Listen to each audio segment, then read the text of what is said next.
I gave a young man some advice. He won't mind if I tell you the story. So this is a true story. This particular young man came to visit me. I was in South Africa at the time. They came to visit from Ghana late at night, and he says, "Oh man, there's this beautiful girl, and I've been trying to get her attention." This is a true story. On Instagram, right? I've been trying, like desperately trying to get her attention on Instagram. So I said, "What are you doing?" He says, I like all the pictures. Don't do this. Just, if she puts up a status, I comment, "Hey mommy, hey boo," don't do this. So I go and I check and I said, "How many followers does she have?" She had like 250,000 followers. Beautiful girl, really attractive. So I said to him, "Let's play the odds. Is she beautiful?" "Yes." "How many men do you imagine are liking all her pictures, commenting on all her pictures, and sending her a DM at least once a week? How many men?" And he goes, "Yeah, but I'm different." "Yeah, but she doesn't know this. She doesn't know you from a bar of soap. You're just a guy with, 200 followers. She doesn't know this." I said to him, "You have to get more creative. You have to get more creative."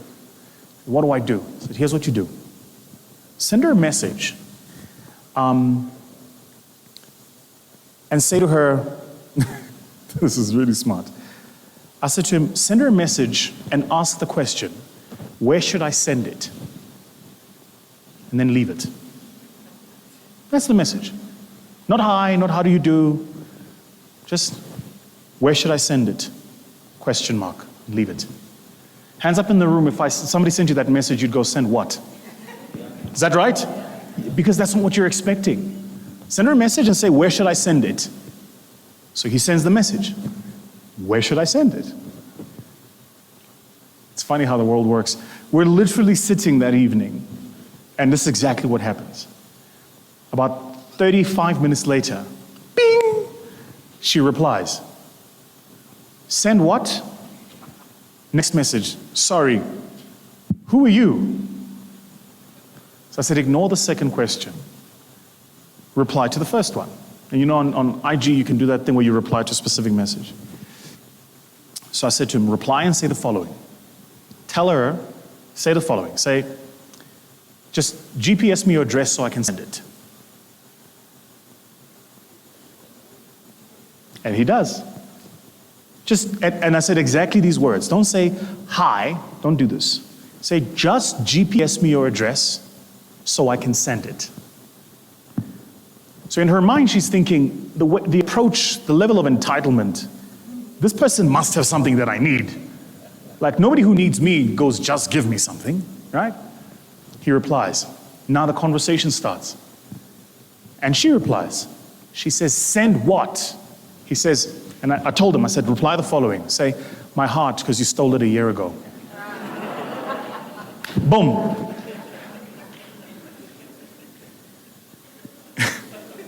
They're dating now.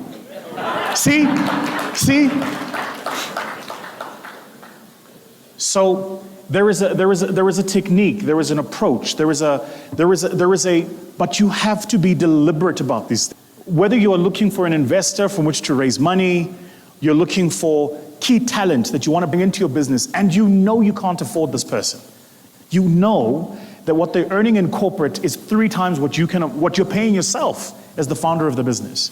There is a way to bring people into your space so that they look at you and go, "Okay, this is actually something I can look at." Because remember that really what you're trying to do, and this is so important for everybody, you're trying to move from the realm of attention to the realm of consideration. Where's my pen? So those of us who studied marketing would remember this, right? The funnel. What you're trying to do is to move from the realm where somebody has your attention to where they're thinking of actually buying what you're offering. Consideration. Of course, ultimately you want them to actually buy. So you want them to take action. But what you're really trying to do is just differentiate yourself from attention to consideration. And you play the odds. In my business, this is 10 for 1. So whatever campaign we're running, for whatever product, for every 10 lots of eyeballs we get, 4 of those convert to people who are interested in what we're buying, are considering it, are having a conversation about price, and 1 of those to somebody who will actually buy. Yeah? All you're trying to do here is to move from this to this. Move from attention to consideration. Attention to consideration. Good. I'm waxing lyrical. Let's get some questions from the floor. Have we got the mics ready? We've got the mics ready.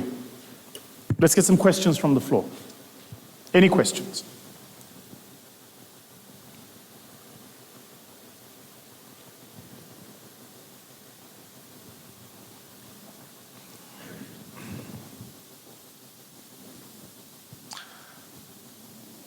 Good morning. Hello, Vusi. How are you? Hey, brother. Good. What would it take for me to work for you for free? It's for free. Yes. It's impossible. Why is that? Because I don't make hiring decisions. Okay. Who makes hiring decisions? Several people. One of them is in the room, but I'm not going to point them out to you. Oh, okay. Yeah, look. When you're, it's really important to know your strengths. I've got a big heart. It's not good to have a big heart and to hire people. Because often what ends up happening is you hire people because your heart told you to do it. So I've made enough wrong hires to know that I'm not the best at hiring people. I'm great at many things. I'm good at strategy. Once people are in, I'm good at giving them a sense of direction, a sense of purpose. When people don't believe, my name Vusi literally means to bring to life. It's what I do. I'm the guy that picks something up that's dead and resuscitates it. It's my gift. I don't know how to, right? So I'm good at this. I'm not the person who should be picking the soldiers that go to war. And so around me, I've got people who make these decisions. Excellent, excellent. So my actual question was this. What do you do? I'll tell you, my background is airline. I remember you shared, yeah. Yes, I've been flying for 10 years, but I'm trying to enter into the entrepreneurship space. But for most opportunities, you need some sort of fast background, either in school, some level of degree. Level of education, sure. Yes, and you need some level of proven record. Yeah. So for someone like that, what would your advice be? Well, I mean, you've already got a proven track record, right? I think you just haven't learned how to package that track record correctly. So you say you were in aviation? Yes. Were you like cabin crew? No. What did you do? I'm a pilot. You're a pilot? Still am, yes. Holy shit. And what business are you trying to get in? Many that have failed. Pick one. Logistics. All right. Yes. So you have a packaging problem. Okay. You need to package your story better.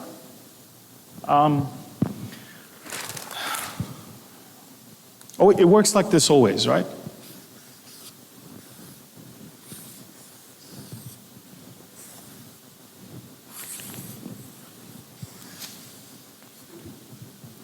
Right. So because you know you every day, you live here. You know everything about yourself, your skills, your competencies. You have a really finite sense of knowledge of who you are. But I just met you. So in my mind, how tall are you? 6'4". 6'4", you're, what's that, 180? 194. 194? All right, I'm 186, you're 194, right? Yes. So in my mind, you fit into, when I leave here, I'm going to go, oh, that tall guy is a nice guy. That's it. In my mind, you're here. You're framed here with 6'4" guys. Then I might add something else to this. 6'4", black. 6'4", black, well-dressed. 6'4", black, well-dressed, kinda good-looking. I mean, not like me, but kinda. You get where I'm going with this? Good. I see. And by the way, this is all I'm able to give you because there's 100 people in the room I'll meet 1,000 people at the end of every week.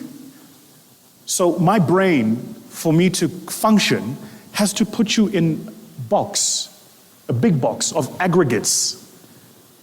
Does this make sense? So this is really finite knowledge.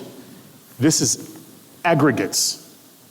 So all of us in our lives spend time aggregating information. Your brain has to do it. It's the only way you function. It has to do it. It has to go, okay, so these people function this way. I'll give you guys a really good example.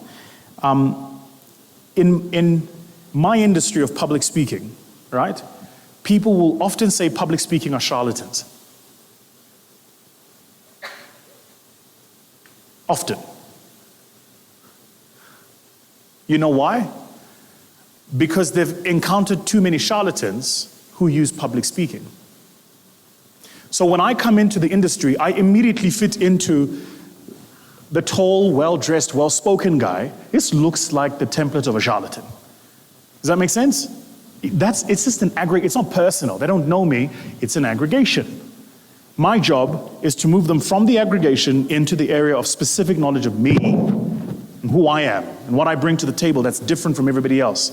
So the distance between here and here, this very distance, right, is built around how you frame your packaging and how you communicate your packaging specific to the people you want to influence. Right. So right now, we framed you as the 6'4" black guy, well-dressed, kinda. Right? This is how we framed you. But you're a pilot, right? Yes, sir. Okay, so let's start with this. So you're a pilot. How long have you been a pilot? 10 years now. A decade. Never say 10 years, always a decade. Gotcha. If your business is 8 years old, you're close on a decade old. If a business is 5 years old, you're half a decade old. If your business is 12 years old, you're over a decade old. It sounds different. It has more gravitas. Yeah? So you're a pilot who's been a pilot for a decade. How many hours have you flown? About 5,600. Close to 6,000 hours. Close on 6,000 hours. When I open a conversation, if I'm you, this is my opening intro. What's your name? Omondi Otiende. Say again? Omondi Otiende. What's your first name? Omondi? Yes. Hi, my name is Omondi. I'm a pilot, close on a decade of experience. I've got over 6,000 hours in the air, and I'd like to talk to you guys a bit about my new startup that's in logistics. Have I got your attention? Now I'm not a 6'4", well-dressed black guy. I see that. Because what you're trying to do, this is so important. And by the way, this works for personal branding and communication as well as it does for your business. You have to find a way to lever the areas of your business potential and growth that are specific to you. You have to find a way to use language in a more creative way that it adds gravitas and real value, gives you a sense of substance, right? If you're running a startup, for instance, and you have a board, advisory board or something like this, take your advisory board and aggregate the number of hours that they have in business, the number of years. That's on your opening stands on your website, man. My logistics company, our logistics company, let's call it Movenpick. Movenpick International, our logistics company, is run by a group of executives who collectively have over 250 years experience in logistics. You fucking started yesterday. You just registered. But in your website, it says the executives have over 250 years of logistics experience because you've got 10 people in an advisory board, each of them averaging 25 years logistics experience. Learn to leverage. It's communication, it's packaging, and this is so important. It's not lying. It's not this. There's a big difference between manufacturing things that aren't true and amplifying the truth. It's not lying. I'm not saying go and make facts up. I am saying find a way to package the facts that it gives them depth, better value, more gravity. Okay? Yes. The entire advertising industry is built on this. It's literally what they do. They take sugar water and they convince you that it will quench your thirst. All right? So this is why you've never seen a Coca-Cola ad shot in a factory about the process of making Coca-Cola. Because nobody buys Coca-Cola on the premise of how it's made. You buy Coca-Cola on the premise of the promise Coca-Cola makes you. That when you drink it, you'll experience happiness and joy. You will live on the Coke side of life. Life will be real. So go and watch all the Coca-Cola ads. It's constantly people in a jovial environment, a happy environment. Yes? That's how they built their brand communication. It's sugar water. Red Bull, sugar water, really.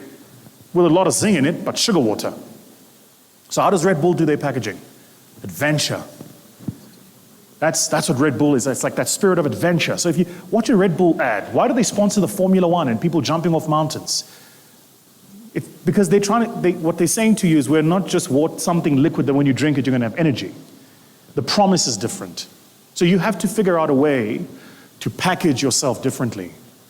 This is really important. On your website, on your brand communication, on your profile, it's fundamental.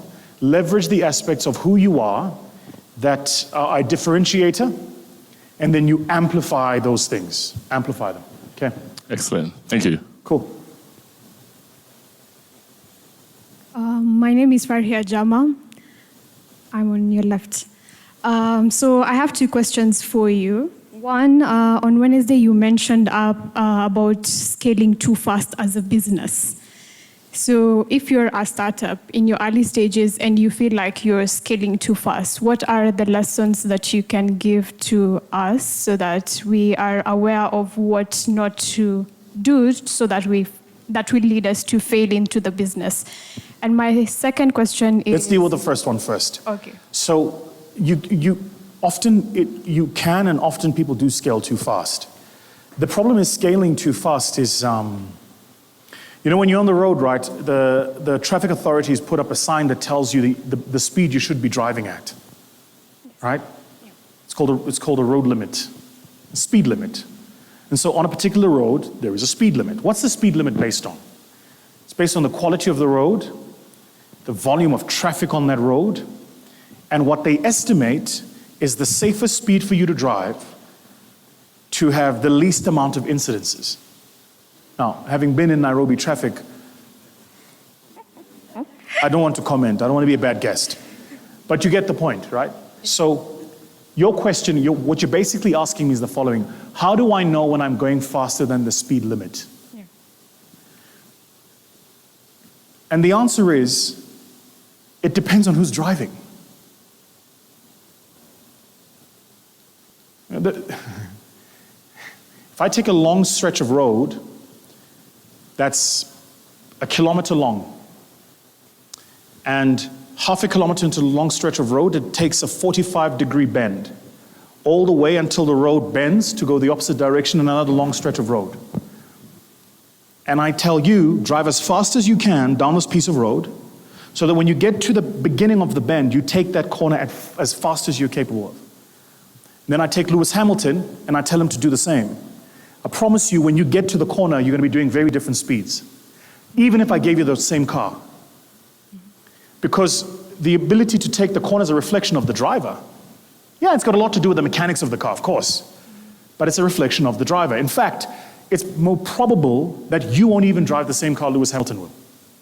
Does that make sense? Yeah. So your question was, how do I know when I'm growing too fast? The answer to this is it depends on the capabilities of the people in the team, the talent. So, if you're not growing fast enough, get better people.